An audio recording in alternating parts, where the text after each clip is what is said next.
ladder. We're ready to go for the first. The opening of 8. Set now. They're off and they're racing. And missing the step by a length or so, Eternally Yours. Thank God, dropped straight to the back of the field. Friar's Legacy and also Spirited Strike first away. No one that desperate to lead, though. Pushing forward now is Vandula Jet deeper out, just in front of Dance on Sun. It's a very muddlingly run affair. They're being followed over on the outside by Last Rendezvous. Then Think Pink Days, the middle. Eternally Yours was able to pick up ground through along the fence. Second from last is True Fiction. Back there at the tail end, thank God. Well, as they finally sought out who wanted to actually lead the race at the 600. It was the debutant Vandula Jet who took it up and led by a length. Running second is the favourite Friar's Legacy. Down on the inside, Spirited Strike is there in a good spot. Around them now, Dance on Sun is being wound right up, being followed further back by Think Pink Days, Eternally Yours, True Fiction, thank God. Last Rendezvous is last of all. Vandula Jet kicks away from them at the 200 metre mark. Vandula Jet by a length and a half. On the outside, Friar's Legacy. Spirited Strike trying to work off the fence, can't do so. Vandula Jet still in front, and Vandula Jet's going to do this all of the way. Vandula Jet, a bit of an upset, has won from a blanket finish. Spirited Strike there, Think Pink Days charging. Friar's Legacy the centre, True Fiction deep out, followed further back, thank God, then Dance on Sun, who dropped out over the final stages. Eternally Yours is right back there in the field, and the last home, Last Rendezvous. Well, it was a horse that was 21 into 15, Vandula Jet, Stephen Parnham, who decided to go to the lead when no one else wanted to from barrier number 9, drew out there, has won from Spirited Strike, Friar's Legacy. Spirited Strike was just hanging in against the rail and difficult for Jason Whiting to try and extricate off the back of the leader, Vandula Jet. But it was holding them at the end of it, and they made no impact on this newcomer. Won a barrier trial by Doubtland, the filly, from Vandula Lass, trained by Steph Vahala and ridden by Stephen Parnham. 21 into 15, and clearly there were some joyous punters on track just under our broadcasting box that had something on it. Very happy with the result. Spirited Strike second, Jason Whiting for Lulu Ciani, the Sessions 3-year-old.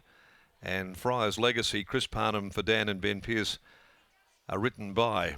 And it was right there, just in front of True Fiction and Think Pink Days. But it was a really slowly run race on the face of it, 1:11.47. They really didn't want to lead those 2 or 3 in front. So Stephen Parnham said, I'll do it. I'll go to the front here on this newcomer and we'll just see what happens. And it all unfolded very well at the end for Stephen and trainer Steph Vahala, because the filly's done it from virtually barrier to box. Next event today will be the running of the Merpil Mara Connection Handicap over 1,200 metres. There are no changes. Now the margins are 3/4 and a long head, and at that time was 1:11.47. Let's go downstairs. Stephen Vahala has joined Lockie Taylor down in the enclosure after the victory of his debutant filly. Thanks, Darren, and a very happy Steph Vahala at that. Steph, congratulations on the win. This filly was accepted both today and tomorrow at Northam. What gave you the lean to come this way? And in the end, it was obviously the right decision. Yeah, no, look, it was just more, we'd drawn beautifully in both, and it was just, no, this was probably the race with the least amount of pace, and that sort of swayed us this way. Steve and I had a really good chat sort of over the last couple of days, and yeah, we sort of both decided this was the right choice. With that in mind, do you feel like that's an asset at this stage of her career, her ability to use her speed and be able to just roll along out in front? Not so much. If you watch her replays in her trials, she just, when you got out on her mouth, she just throws her head around and she just throws herself everywhere. So it's more just trying to keep her happy, and obviously sitting in that first half of the field, they can just run through the bridle a bit easier. With that in mind, it sounds like she might be a little bit of a work in progress over the next 6 months before we really see the true Vandula Jet. Yeah, look, we've got a very big opinion of her, and I think just as she works things out and learns how to jump, learns how to travel, she'll be a very nice horse. With that in mind, do you feel like the carnival this time round might come a little bit too soon, or is there still a temptation to send her to some bigger races? I mean, we nominated her for the Placid Arc, so look, if she pulls up good, we'll go again over that 1200 and just sort of let her tell us when she's had enough. A great result, well done. Cheers, thank you. There's Steph PHAROAH after the win of Vandula Jet, a winning debut for the filly by Doubtland. And as we touched upon, Scotty, the lead was up for grabs in the early stages of the event. Fry's Legacy obviously jumping the best and looked likely to take up the running, but Steve just ensured that he allowed his filly to stride forward and did that extra little bit of work in the first 200 metres, and that may have been the difference between winning and losing in the end. It was clearly the right move at the right time. Oh, absolutely, Lockie. Man, how many winners do you watch here at Ascot kick hard into the corner and then pinch it at the top of the home straight? And that's exactly what she's done there.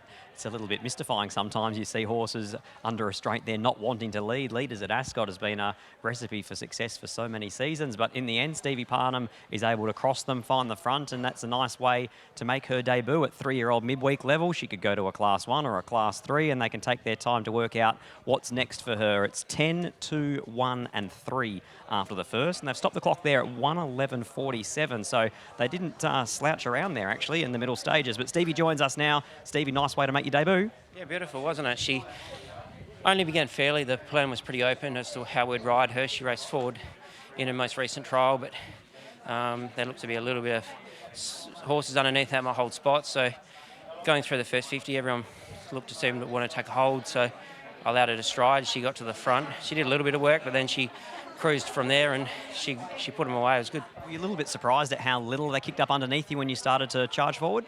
I was, yeah, because there was a little bit of a fear. I didn't want to be 3 deep outside them, so I let her fall forward, but everyone still wanted to sort of take hold as I was coming, so I was more than happy just to let her do her thing. She isn't the easiest horse to ride, so she's going to take a whole lot of benefit from that effort today and hopefully learn. What sort of ability level does she have? Yeah, better than this. Steph was pretty confident that if she did everything right, she'd put a good showing ahead, so she's a horse on the way up. Congratulations, well done. Thank you. There's Steve Parnham combining with Steph PHAROAH and Vandula Jet. She leads all the way to take out the first on debut in winning race number 1 here at Ascot.